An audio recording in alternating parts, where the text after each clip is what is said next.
Step out of the vehicle now. People like you always have something to hide.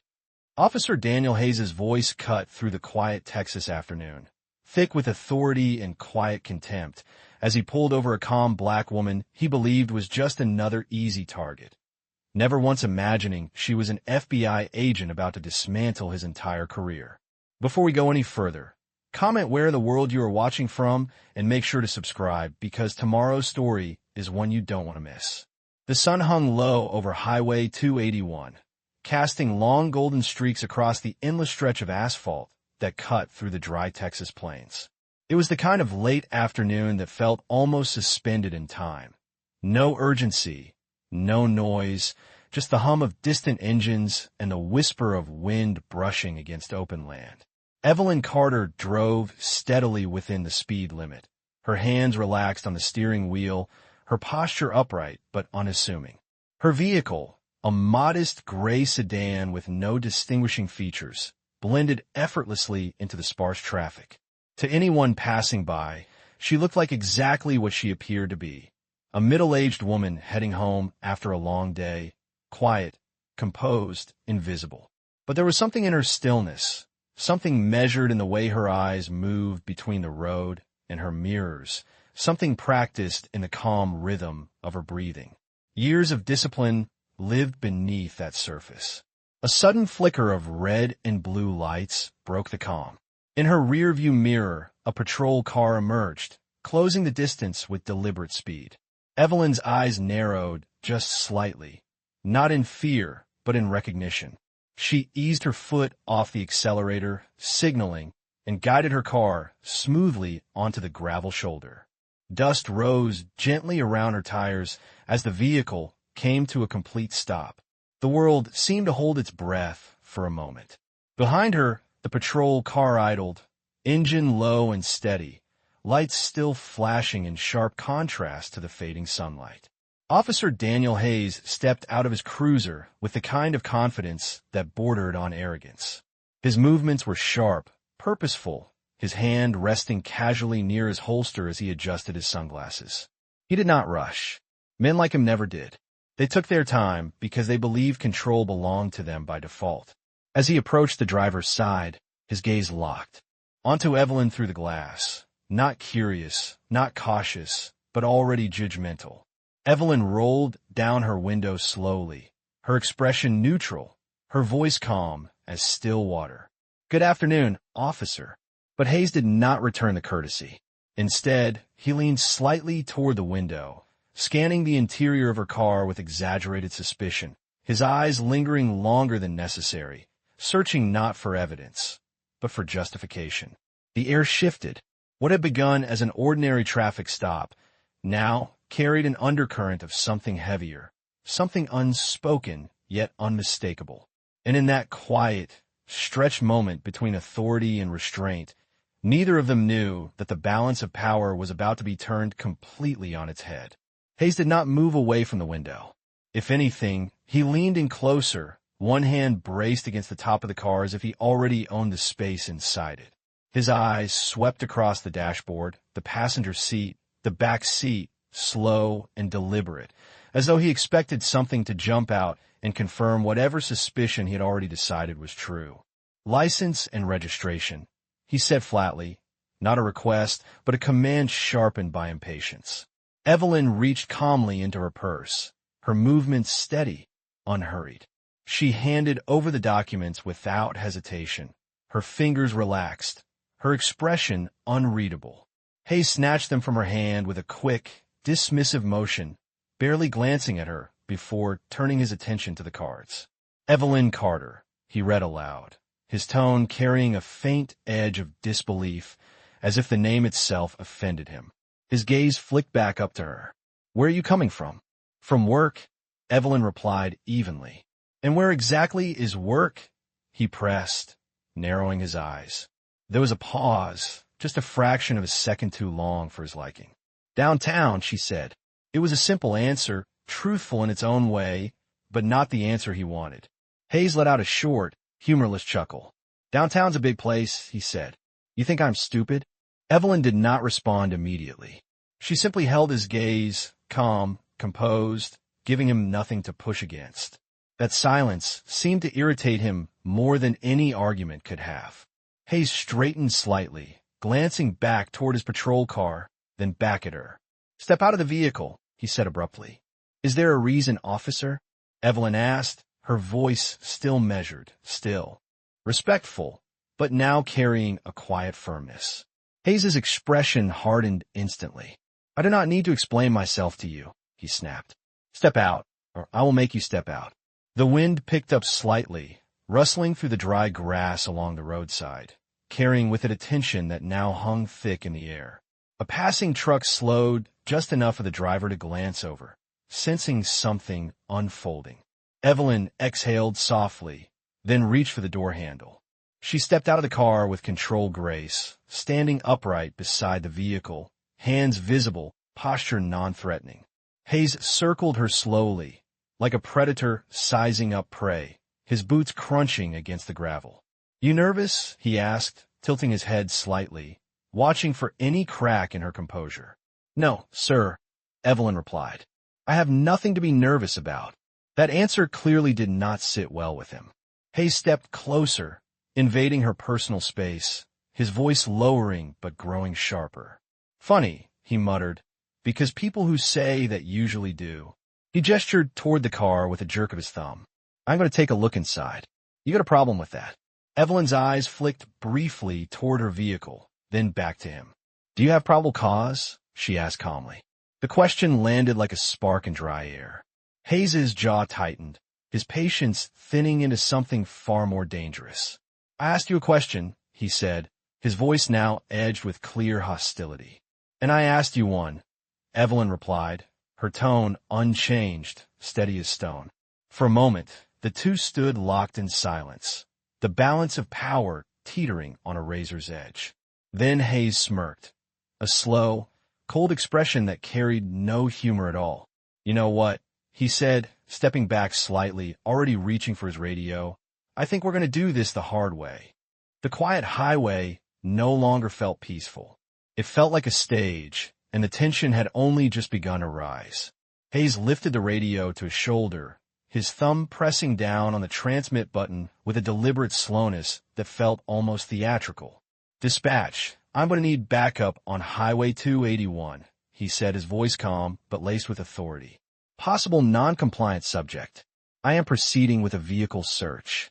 The words hung in the air, heavier than they should have been, twisting the situation from a routine stop into something far more serious.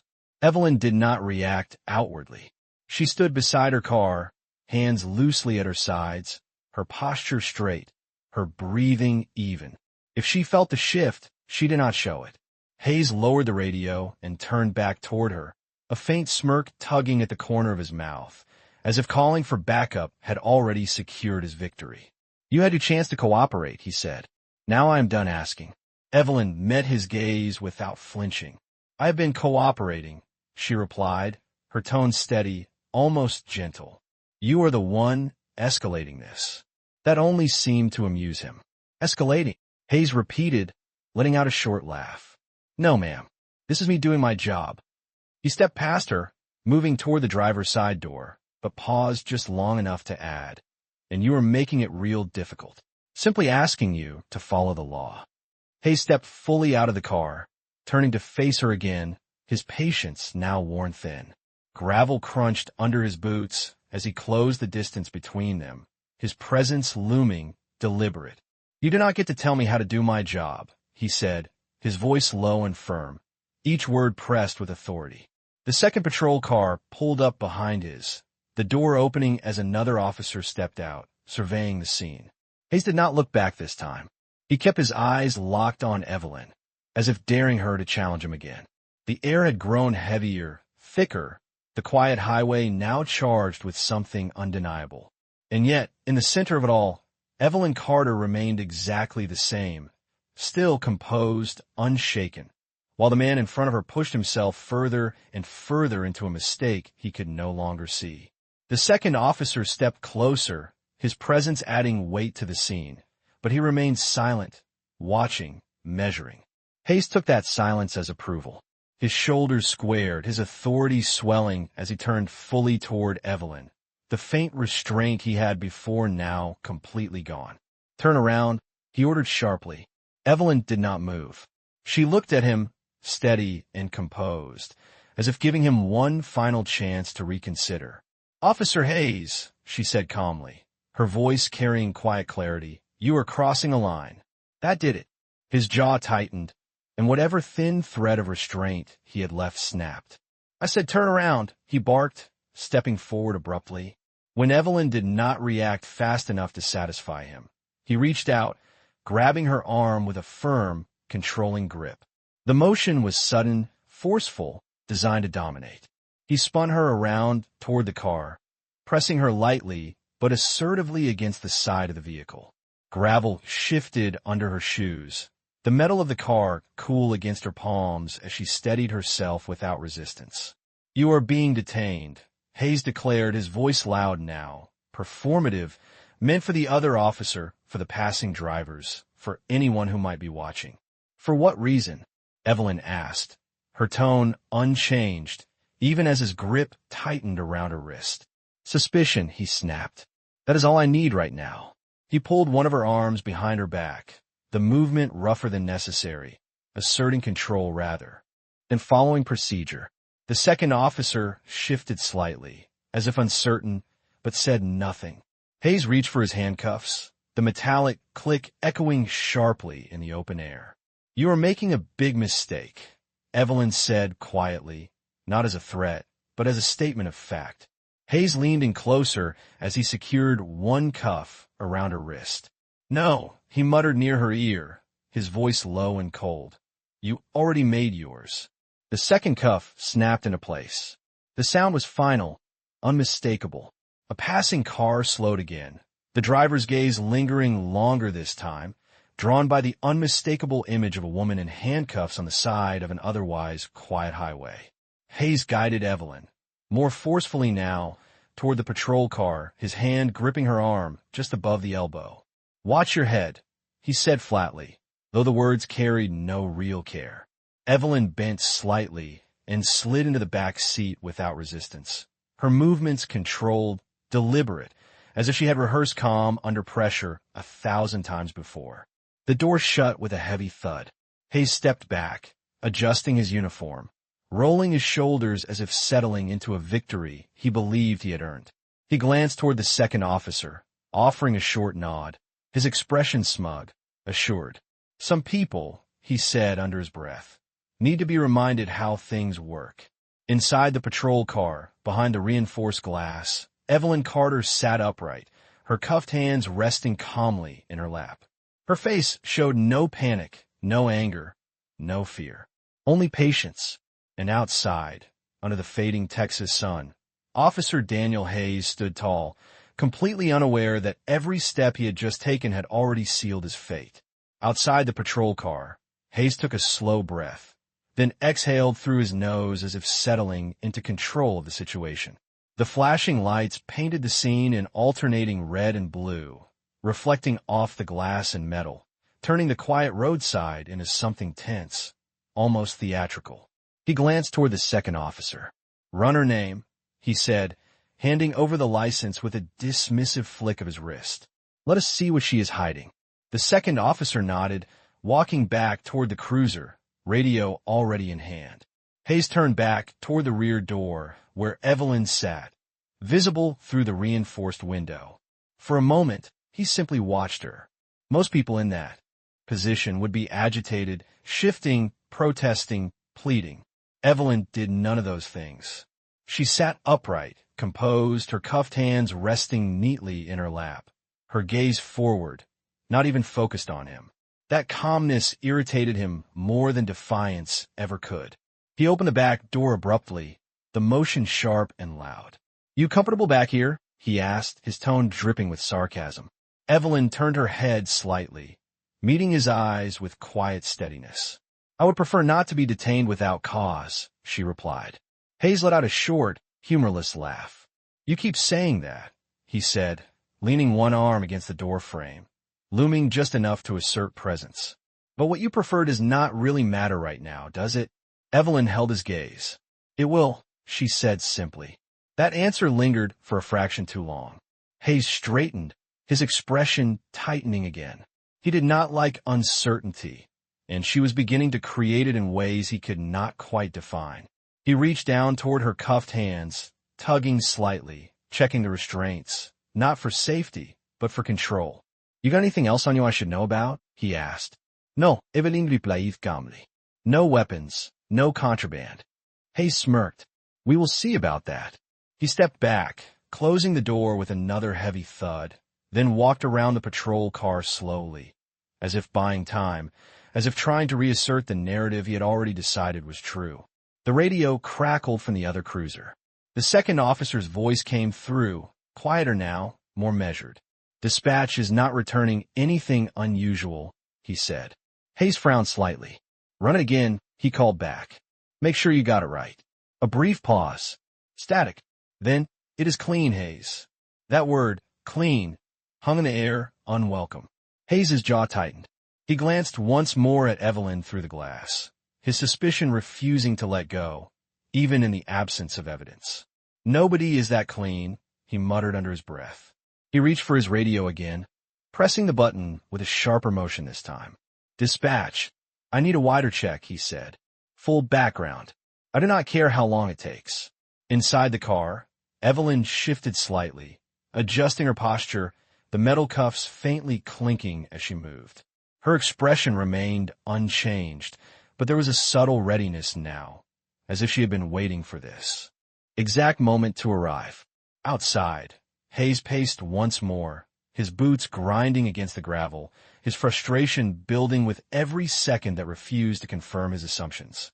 The sun dipped lower, shadows stretching longer across the highway, and still, he pushed forward, blind to the line he had already crossed. And inside the patrol car, Evelyn Carter remained silent, patient, and completely in control of what would happen next. Inside the patrol car, the air felt still, almost insulated from the tension building just outside. Evelyn Carter sat with the same quiet composure, her cuffed hands resting lightly against her lap, her gaze steady through the glass. Outside, Hayes had stopped pacing. His movements slowed, more deliberate now, as if he had made up his mind about how this would end. He adjusted his duty belt, straightened his uniform, and reached for a small notepad from his pocket. The gesture was routine, almost mundane, but there was something final about it.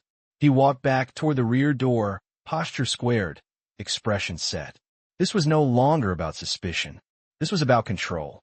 He opened the door again, this time without the sharp force, but with a quiet certainty that felt even more imposing. "All right," he said, flipping the notepad open with one hand, pen poised. "Here is how this is going to go." Evelyn turned her head slightly, her eyes meeting his, calm and attentive. Hayes continued, his voice steady, procedural, but laced with underlying authority. "I am charging you with obstruction and failure to comply. You're going to come down to the station. We will sort everything out there, and maybe, if you cooperate, you walk out with a warning." He paused just long enough to let that sink in, as if offering her a deal. "Or," he added, his tone tightening slightly, "you keep this attitude, and I make it a whole lot worse." Silence settled between them for a brief moment. The distant hum of traffic, the soft crackle of the radio, the whisper of wind, all of it seemed to fade into the background. Evelyn inhaled slowly, then spoke, her voice low, measured, carrying a weight that did not match her restrained position. "Officer Hayes," she said, "this is the moment where you stop." He raised an eyebrow, faint amusement flickering across his face. "Excuse me?" Evelyn held his gaze, unblinking. "You release me. You remove these cuffs, and you walk away from this stop." Her words were not loud. They did not need to be. There is something precise about them, something deliberate, as if each word had been carefully chosen. Hayes stared at her for a second, then let out a soft chuckle, shaking his head slightly. "You really believe that, do not you?" he said. Evelyn did not respond immediately. Instead, she leaned back slightly against the seat, as much as the cuffs allowed, her posture still composed. "If you continue," she added quietly, There will be consequences you cannot undo. That did it. The amusement on Hayes's face hardened into something colder. He leaned in slightly, his voice dropping, the edge of mockery now unmistakable. "Let me make something clear," he said. "You do not get to threaten me. Not out here. Not like this." He tapped his pen against the notepad, a sharp, rhythmic sound. "I have given you every opportunity to make this easy on yourself." He straightened, closing the notepad with a decisive snap. "You chose not to take it." Without another word, he reached for the door and shut it firmly, sealing her inside once more. Outside, he turned away, already signaling to the second officer, his confidence fully restored, his decision final. He had just dismissed the last warning he would ever receive, and he did not even realize it. Hayes had barely taken 2 steps away from the patrol car when a calm, steady voice came from behind the reinforced glass. "Officer Hayes." It was not loud. It did not need to be. Something in the tone made him stop. Slowly, he turned back. Evelyn Carter was sitting exactly as before, upright, composed, but now her eyes were fixed directly on him, sharp, unwavering. "Before you take me anywhere," she said, "you are going to uncuff my right hand." Hayes frowned, irritation flickering again, but it did not fully form this time. Something subtle, unfamiliar, had shifted. "That is not how this works," he replied, though his voice had lost a fraction of its earlier edge. Evelyn did not argue. She simply held his gaze and said, with quiet precision, "If you intend to file charges, you are required to allow me access to identification upon request." "You said you wanted to do this by the book." The words landed differently. Not confrontational, not emotional. Exact, measured. Hayes hesitated. It was brief, barely noticeable, but it was there. The second officer glanced over, sensing the change, but remained silent. Hayes stepped back toward the car, slower this time. He opened the rear door again, his movements no longer sharp but cautious. "You have got 5 seconds," he said, though the authority in his voice now sounded forced. Evelyn turned slightly, presenting her cuffed hands. "Right side," she said. Hayes exhaled, then reached forward, unlocking just one cuff. The metal clicked open. Evelyn did not rush. She did not make any sudden movements. With deliberate calm, she reached into the inner pocket of her jacket. For a moment, there was only the sound of fabric shifting, the faint clink of the remaining cuff. Then she pulled something out. A badge, not flashed wildly, not thrown in his face, just held steady at eye level, close enough that there could be no mistake. The gold caught the fading sunlight, sharp and unmistakable. FBI. The letters seemed to hang in the air. Time stopped. Hayes's eyes locked onto it, and everything in his expression changed at once. The confidence drained first, then the irritation, then whatever sense of control he thought he had. His face paled, his jaw tightening, not in anger but in shock. Real, undeniable shock. Evelyn's voice followed, calm as ever. "Special Agent Evelyn Carter," she said. "Federal Bureau of Investigation." The silence that followed was absolute. The second officer took a step closer, his eyes widening as he caught sight of the badge. "Hayes," he muttered under his breath, but the warning came too late. Hayes did not respond. He could not. His eyes flicked from the badge to Evelyn's face, searching for some sign that this was not real, that he had not just made the worst mistake of his career. But there was nothing uncertain in her expression. No anger, no triumph, just quiet certainty, the kind that could not be challenged. You are," he started, but the words collapsed before they could form. His hand, still holding the open cuff, trembled slightly. Evelyn did not move. She simply lowered the badge a fraction, still visible, still undeniable. "I gave you a chance to stop," she said softly. That was when it hit him. Not just what she was, but everything he had already done. The unlawful search, the force, the arrest. Every step, every word, now hanging over him like a weight he could not escape. He staggered back half a step, as if the ground itself had shifted beneath him. For the first time since this began, he looked small. Completely, unmistakably small. Hayes stood frozen, his breath shallow, his mind racing to catch up with the reality that had already overtaken him. The badge was no longer just an object in Evelyn Carter's hand. It was a verdict, immediate and irreversible. His fingers, still hovering near the open cuff, fumbled as he quickly moved to unlock the remaining restraint. The metal clicked again, this time sounding less like authority and more like surrender. I did not know, he muttered, his voice unsteady, stripped of the confidence it once carried. Evelyn calmly pulled her hands free, rubbing her wrist once, not out of pain, but as a quiet acknowledgement of what had just occurred. She stepped out of the patrol car with controlled precision, her posture unchanged, her presence now unmistakably commanding. The second officer took a step back instinctively, his earlier silence replaced by visible unease. Evelyn did not raise her voice. She did not need to. "You searched my vehicle without cause," she said, each word clear and measured. "You detained me without justification, and you used force to do it." Hayes swallowed hard, his eyes darting briefly toward his partner, then back to her, searching for something, anything, that might soften what was coming. There was nothing. In the distance, the low rumble of approaching engines began to grow. At first faint, then unmistakable. Black SUVs, unmarked, moving with purpose, cutting through the quiet highway like a line of inevitability. Hayes turned, his face draining further as he watched them pull up one by one, doors opening in synchronized precision. Men and women stepped out, calm, composed, each movement deliberate. FBI. The letters might as well have been written across the sky. Agent Marcus Reed was the first to approach, his eyes locking onto Evelyn. "Agent Carter," he said, his tone respectful but firm. "Are you all right?" Evelyn gave a slight nod. "I am now." Reed's gaze shifted slowly toward Hayes. It was not angry. It was worse, controlled, professional, already calculated consequences. "Officer," Reed said, his voice steady, "step away from your weapon and keep your hand where I can see them." Hayes did not argue. He could not. His hands rose slowly, instinctively, as if his body had already accepted what his mind was still trying to process. The second officer stepped back completely, distancing himself from the situation, his earlier silence now turning into quiet compliance. Within seconds, Hayes was surrounded, not violently, not chaotically, but with a precision that left no room for escape. His badge, once a symbol of power, now felt like a weight he could no longer carry.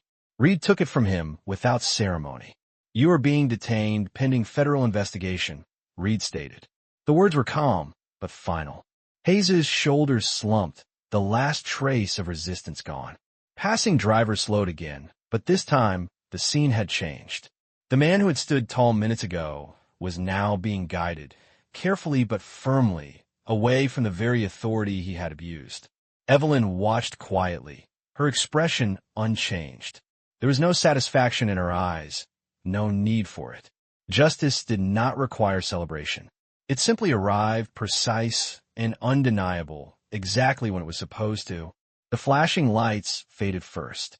One by one, the red and blue reflections that had painted the roadside in tension disappeared, replaced by the soft, natural glow of the setting sun. The black SUVs remained only briefly before their engines started again, pulling away with the same quiet precision they had arrived with, taking Officer Daniel Hayes with them. No longer a figure of authority, but a man facing the full weight of consequences he could not outrun.